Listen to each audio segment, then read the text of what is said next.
A serial scammer is targeting small landlords and using the Zillow platform to scam them out of thousands of dollars.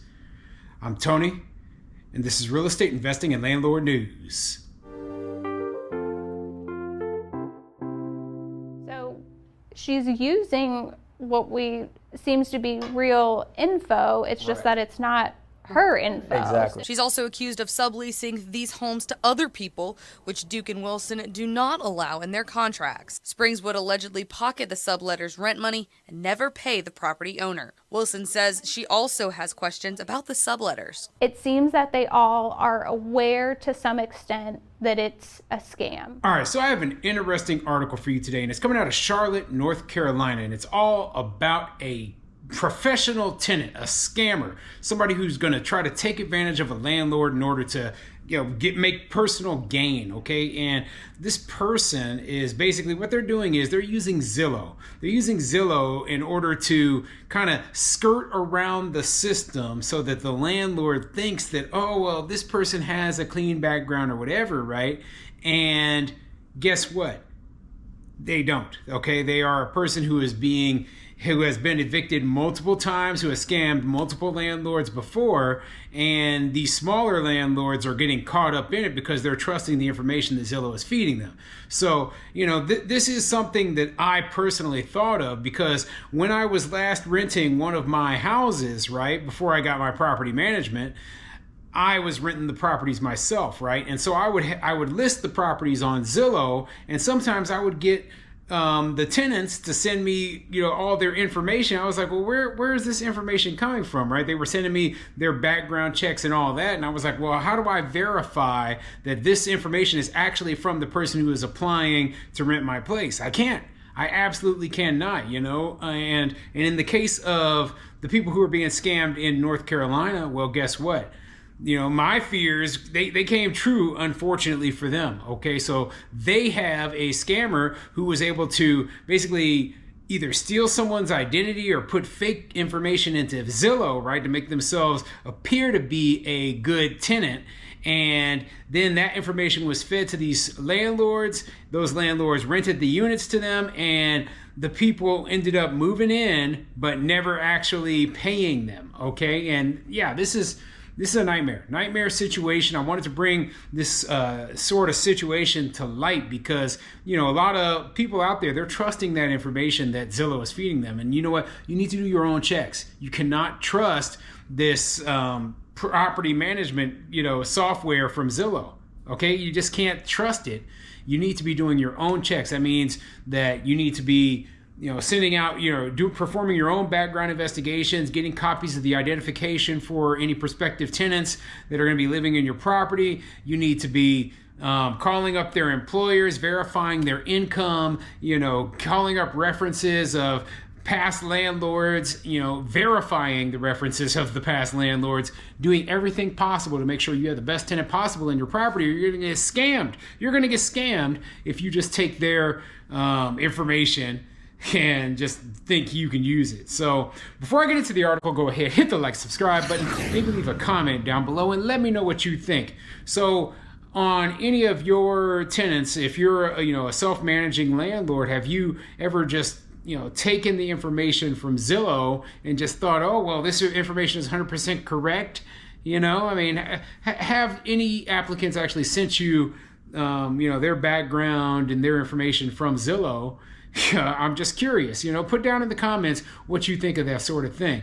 Do you prefer doing your own checks? Do you even do checks? I know some landlords who don't do checks at all. Okay. Now the likelihood of you being screwed over when you don't do any checks at all, pretty high. I don't care if you know the person, right? Trust, but verify. That is what I say. Trust, but verify. Make sure that this person is telling the truth. Okay. But anyway, let's get into the article. I want to go over the details of exactly how this person was able to scam these landlords. This article is coming from WCCBCharlotte.com, and it says, exclusive, accused serial scammer targets landlords in Charlotte. Thousands of dollars in rent, still unpaid. Yeah, nightmare scenario when you get scammed by a professional tenant. But anyway, let's get into the article and see what it says. Casey Wilson is a first-time landlord. She says her first tenant was not paying rent for a few months, so she filed the paperwork to evict her. While in court, she noticed something wasn't right. I'm like, oh, there's my tenant's name, said Wilson. She continues, and the name next to it wasn't my name, and I thought there was like a clerical error. Then I realized that it was a docket up from the day before. Through more research, she met Austin Duke, another landlord who was also evicting the same tenant. The tenant's name is Jessica Springs or LaTora Williams, depending on the day.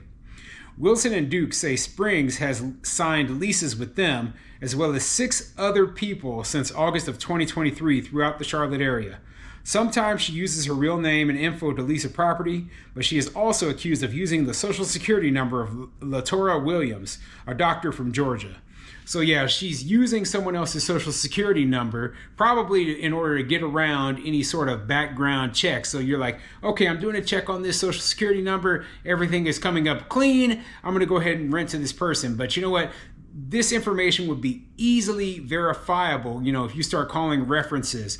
Okay, that's part of the reason I say, hey, we got to call up previous landlords of this person to make sure that, hey, this person is actually supposedly going to be a good tenant. Now, there's no way that you can 100% guarantee that you're not going to get scammed, okay? But there are a lot of things you can do to minimize the risk, and that's all I'm talking about here, okay? Minimize the risk. Now, I realize the person in this story, like it said, she's a first-time landlord. She doesn't realize this stuff. I'm sure she was hoping for the best, but this is the sort of thing that will, people who get into the business, it will drive them out, okay? It will make them say, hey, I don't want to do this anymore. I don't want to provide my house up for rent. I'm scared of this because I got scammed, because I lost tens of thousands of dollars to a scammer. And then they will go around, they'll be like, hey, telling everybody, don't be a landlord, don't be a landlord. While my personal belief is, yeah, being a landlord is difficult, but it is rewarding. I'm talking about financially rewarding, by the way, okay?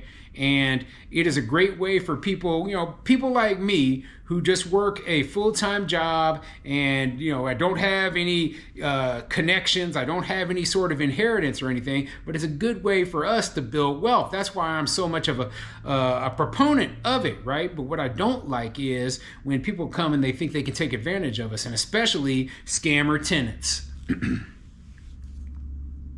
Duke and Wilson say Springs leased their properties through Zillow. WCCB Charlotte's Emma Mondo asked how Springs passed their background and credit checks. They have not replied. So she's using what we seem to be real info. It's just that it's not her info, says Wilson. So yeah, basically she's using Zillow to rent these places. She's using someone else's information. The background checks are coming up clean. It sounds like this doctor, this LaTora Williams, she stole this person's social security number in order to get a clean background investigation. But Zillow doesn't realize this, right? And so, like I said, if somebody's going to be giving me a social security number, I'd like to see their social security card. Yeah, let me see your card, I'll make a copy of it. Now, I don't want the information. I'm not trying to steal your identity, but I'm trying to verify your identity, okay? I want to see your driver's license. I want to see, proof of the things that you're telling me that they're real. I don't want to just see that you wrote down something on an application, because I don't know if that's your real name or not. I don't know if what you're saying is true or not. I don't know you, so many tenants that are living in your place, you're just not going to know. You're not going to know them. So the only thing you can do is, like I said before, trust but verify, okay? Don't believe every story you hear, because there are more scammers out there than you can imagine. Springs is also accused of subleasing these homes to other people, which Duke and Wilson do not allow in their lease contracts. Springs would allegedly pocket the subletter's rent money and never pay the property owner. Wilson says she also has questions about the subletters. It seems that they are all aware to some extent that it's a scam, says Wilson.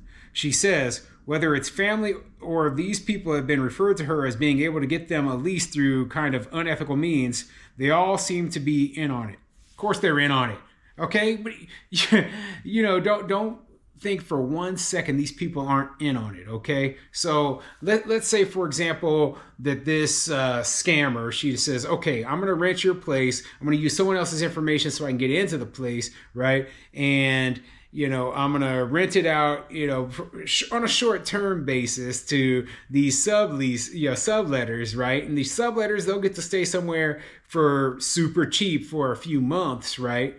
And so they win. And then the person who's scamming, they get to get away scot-free because nobody can find them. It's horrible. It's absolutely horrible. Okay, now this is the kind of situation that we have to really be looking out for. And like in my mind, it's criminal. So if they ever catch this person, Springs, or what was her name again?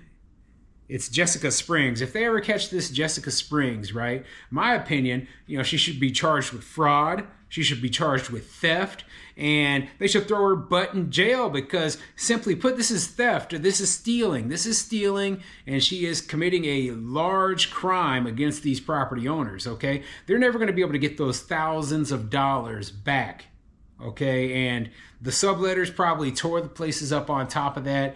If not, use them for illegal purposes, whatever, okay? So I'm gonna put a link to the article down in the description below so you can read the whole thing, but people should look out for this sort of scam, okay? Be very wary of using the information that is fed to you by Zillow, okay? Zillow can only give you, the background checks and all that of the information that someone inputted. You didn't actually check the background yourself, so you don't know if that information is actually coming from the person who's applying for, renting your property.